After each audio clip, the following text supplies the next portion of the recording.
തൊഴിലുറപ്പ് പദ്ധതി ഇല്ലാതാക്കിക്കൊണ്ടുവന്ന വിബ്ജി റാംജി പദ്ധതി പിൻവലിക്കണമെന്നാവശ്യപ്പെട്ടുകൊണ്ട് മാർച്ച് 2-ന് പഞ്ചായത്ത് മുനിസിപ്പൽ തലങ്ങളിൽ കേന്ദ്ര സർക്കാർ സ്ഥാപനങ്ങൾ ഉപരോധിക്കുമെന്ന് NREG വർക്കേഴ്സ് യൂണിയൻ ജില്ലാ ഭാരവാഹികൾ വാർത്താസമ്മേളനത്തിൽ അറിയിച്ചു. പുതിയ നിയമം റദ്ദാക്കി പഴയ നിയമം പുനഃസ്ഥാപിക്കണമെന്നാവശ്യപ്പെട്ടുകൊണ്ടുള്ള സമരം ശക്തിപ്പെടുത്താൻ യൂണിയൻ തീരുമാനിച്ചതിന്റെ ഭാഗമായാണ് കേന്ദ്ര സർക്കാർ സ്ഥാപനങ്ങൾ ഉപരോധിക്കുന്നത്. പുതിയ നിയമത്തിനെതിരെ ദേശവ്യാപകമായ തൊഴിലുറപ്പ് തൊഴിലാളികളും കേന്ദ്ര ട്രേഡ് യൂണിയനുകളും കർഷക തൊഴിലാളി സംഘടനകളും ജനപ്രതിനിധികളും ഇടതുപക്ഷ പാർട്ടികളടക്കമുള്ള പ്രതിപക്ഷ പാർട്ടികളും പ്രതിഷേധം ശക്തിപ്പെടുത്തുകയാണ്. പുതിയ നിയമത്തിലെ വകുപ്പുകളൊന്നും തൊഴിലുറപ്പ് പദ്ധതി നിലനിർത്തി മുന്നോട്ട് കൊണ്ടുപോകുന്നതിന് സഹായകമല്ലെന്നും യൂണിയൻ ഭാരവാഹികൾ ആരോപിച്ചു. മഹാത്മാഗാന്ധി തൊഴിലുറപ്പ് പദ്ധതിയിൽ നിരവധി മേഖലകളിലായി 226 തരം തൊഴിലുകൾ ചെയ്യാൻ കഴിയുമായിരുന്നു. പുതിയ നിയമത്തിൽ 4 മേഖലകളിൽ മാത്രമേ പണി ചെയ്യാൻ കഴിയൂ. രാജ്യത്തെ 15.54 കോടി തൊഴിലാളി കുടുംബങ്ങളിലെ ജനങ്ങളുടെ ജീവിതത്തെയാണ് തൊഴിൽ നിഷേധം ബാധിക്കുന്നത്. അതുകൊണ്ടുതന്നെ പുതിയ നിയമം പിൻവലിക്കുന്നതുവരെ ശക്തമായ സമരവുമായി മുന്നോട്ടു പോകാനാണ് തൊഴിലാളികളുടെ തീരുമാനമെന്നും യൂണിയൻ ഭാരവാഹികളായ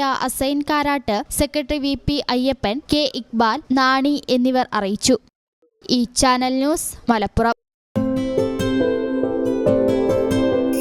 15 വർഷങ്ങളായി ഈ തിളക്കം നമ്മെ ഭ്രമിപ്പിക്കുന്നു. 15 വർഷങ്ങളായി ഈ വ്യത്യസ്തത നമുക്ക് ആത്മവിശ്വാസം നൽകുന്നു. 15 വർഷങ്ങളായി നമ്മുടെ ആഘോഷങ്ങളിൽ ഈ പാരമ്പര്യവും പങ്കാളികളാണ്.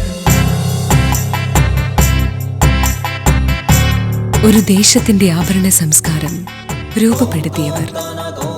ഞങ്ങളെപ്പറ്റി നിങ്ങൾക്കല്ലേ കൂടുതൽ അറിയുന്നത്? പരിശുദ്ധിയുടെ സുവർണ പാരമ്പര്യം.